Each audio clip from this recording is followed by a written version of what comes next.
Bonjour à toutes et à tous, nous sommes le lundi 16 novembre 2020, je suis Sarah Menei, vous écoutez Flash Foot sur Free Ligue 1 Uber Eats.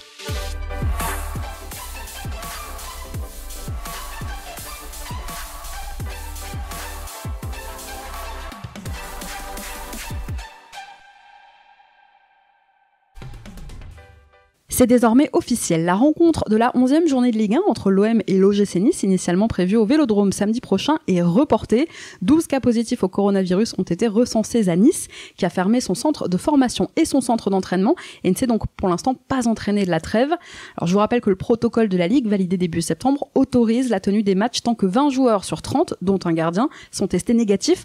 Dans le cas contraire, le match ne peut pas se tenir. Dans un communiqué, l'OM s'est étonné de la prise d'une décision que le club juge pour l'instant prématurée. Il faut dire que pour les Marseillais, il s'agit du deuxième match reporté après celui fin octobre face à Lens, qui n'a toujours pas été reprogrammé. Mais bon, au vu du calendrier chargé des Marseillais qui disputent la Ligue des Champions cette saison, les deux matchs ne devraient pas se jouer avant 2021. En Ligue 2, c'est la rencontre entre Nancy et Troyes qui devrait également être reportée, les Nancéens étant confrontés à plusieurs tests positifs. Elle était elle aussi prévue samedi. Demain, 20h45 au Stade de France, les Bleus affrontent la Suède. Dernière rencontre des phases de groupe de la Ligue des Nations, un match sans enjeu, puisqu'après leur victoire samedi soir face au Portugal, l'équipe de France première de son groupe s'est qualifiée pour le Final Four. La Suède, dernière du groupe, n'a plus aucun espoir, mais reste tout de même sur un joli succès 2-1 face à la Croatie. Au match aller, les Bleus avaient difficilement battu 1-0 chez eux les Suédois. Demain, je vous donnerai la compo probable. Troisième match sans enjeu, donc, pour la dernière journée de la Ligue des Nations, et une occasion pour Didier Deschamps de gérer son effectif alors qu'il a déjà utilisé 21 joueurs différents lors de ce rassemblement. Et le sélectionneur enregistre un retour de taille, c'est celui de Kylian Mbappé. Blessé à la cuisse avec le Paris Saint-Germain, Mbappé pourrait bien retrouver le terrain après plus de 2 semaines sans compétition. Écoutez ce que nous disait Didier Deschamps en conférence de presse samedi soir. Il y tient, il sera prêt, il sera à disposition. Il y a encore des séances, mais il a fait une séance aujourd'hui qui valide un peu tout. Et demain, il fera la séance collective. Préservé jusqu'ici, notamment à la demande du Paris Saint-Germain, qui s'apprête à enchaîner les matchs jusqu'à Noël. Mbappé, avec qui le staff des Bleus n'avait voulu prendre aucun risque jusque-là, devrait donc faire son retour, mais pas en tant que titulaire. Il ne jouerait demain soir qu'une partie du match. Une bonne nouvelle finalement pour Paris, puisque sans prendre trop de risques, eh bien le joueur pourra se remettre en jambes et postuler à une place de titulaire vendredi soir à Monaco en championnat. Sachez aussi que Neymar est rentré à Paris. Si Leonardo et Thomas Tuchel qui doivent être contents. Touché aux adducteurs, l'attaquant brésilien ne participera pas au match du Brésil face à l'Uruguay dans la nuit de mardi à mercredi, alors que Tite comptait sur lui. Finalement, Neymar est rentré, il est attendu au camp des loges demain.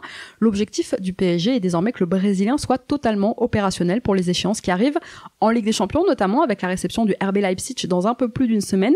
Mais avant ça, eh bien Neymar espère pouvoir jouer quelques minutes vendredi contre Monaco. Allez, on passe à tout ce qu'il ne fallait pas manquer ce week-end en sélection.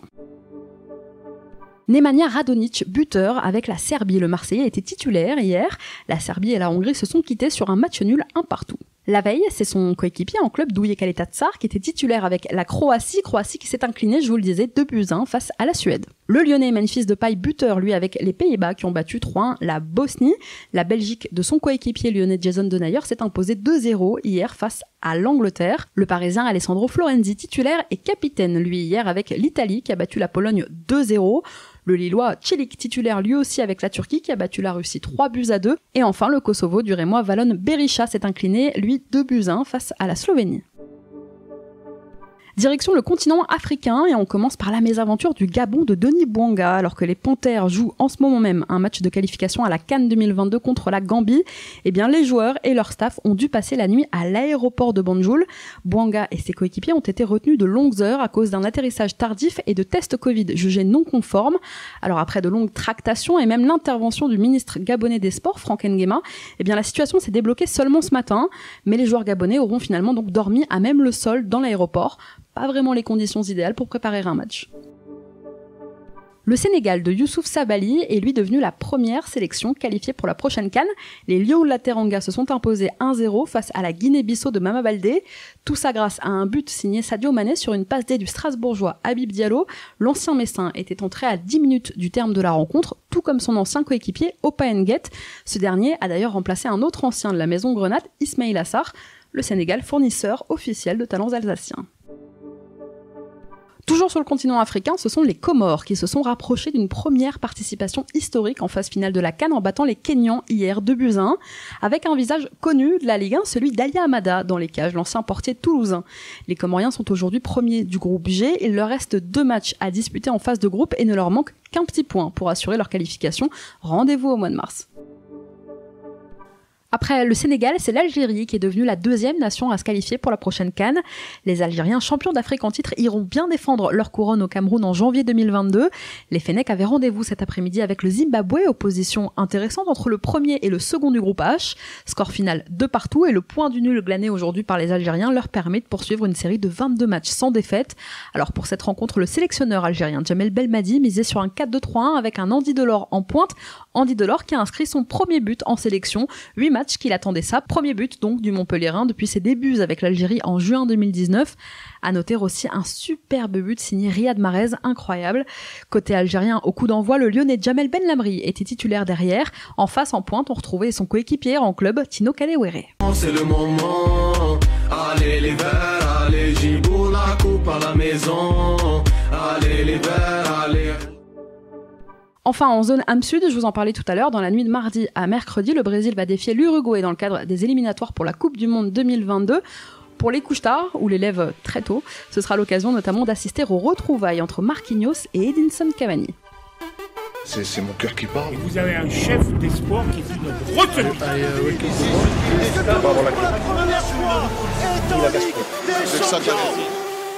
C'est l'un des derniers grands tabous du foot dont a osé parler le gardien niçois, la dépression.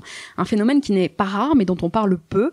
En avril dernier, la FIFPro, le syndicat mondial des joueuses et des joueurs professionnels, indiquait dans un rapport que 13% des joueurs ont fait état de symptômes compatibles avec le diagnostic d'une dépression.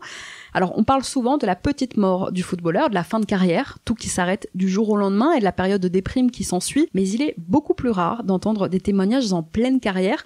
Pourtant, comme partout, eh bien, la dépression existe, poussant certains joueurs à prendre leur retraite prématurément, à se faire interner et parfois, malheureusement, même à commettre l'irréparable. Ils ont toutes les raisons d'être heureux, me direz-vous, mais non. Et dire ça, ça ne les ferait que culpabiliser davantage lorsqu'ils ne sont pas bien. Et aujourd'hui, l'obligation de performance leur fait subir une pression très importante et les joueurs ne sont pas encouragés à parler de leur état psychique. On se préoccupe sans cesse de leur santé physique, mais on délaisse bien souvent leur santé mentale dans ce milieu où la psychologie est encore très tabou, surtout en France. Alors heureusement, de plus en plus de joueurs pros comme Gianluigi Buffon, André Schürrle ou Sébastien Dessler montrent l'exemple. Ils osent parler de ce sujet encore tabou et c'est ce qu'a fait le gardien de l'OGC Nice au micro de Téléfoot. Ouais, j'ai fait une petite dépression. Tout en leur cachant, mais ma mère le savait, le sentait, et ils ont toujours été là pour moi et heureusement d'ailleurs. On se renferme, on reste chez soi, on veut voir personne, on s'embrouille avec madame pour rien. Mais alors vraiment pour rien, elle me disait une connerie et moi tout ce qu'elle me disait en fait je le prenais mal ou elle voulait faire quelque chose et moi je voulais pas. En fait j'avais envie de parler à personne, j'avais envie de voir personne, je voulais rester qu'avec moi-même. On n'a pas envie d'arrêter parce que c'est ce qu'on aime. Mais quand vous venez à l'entraînement et que ça se passe pas comme vous voulez, que c'est dur, que vous avez l'impression que tout ce que vous faites, ça passe inaperçu, c'est difficile. Pour recontextualiser, c'est après avoir perdu son statut de titulaire à Nice au profit de Walter Benitez il y a 3 ans que Johan Cardinal est progressivement donc tombé en dépression. Aujourd'hui, des entraîneurs comme Olivier Dalloglio militent pour démocratiser le suivi psychologique et mental dans le foot. L'UNFP, le syndicat des joueurs, a créé il y a 4 ans une cellule d'aide psychologique. Tous les jeudis, des psychologues sont à disposition des footballeurs afin de les écouter et de les aider si le besoin s'en fait sentir.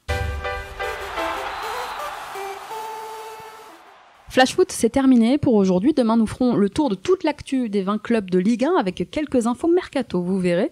Enfin, sachez que le Nantais Marcus Coco sera notre invité mercredi. On parlera du début de saison poussif des Canaries, de la méthode Christian Gourcuff. Le milieu nantais répondra aussi avec franchise sur les critiques dont il fait lui l'objet personnellement et il nous parlera bien sûr de ses objectifs pour la suite de la saison. Merci à tous d'avoir été avec nous, c'était Sarah Menahi. À demain.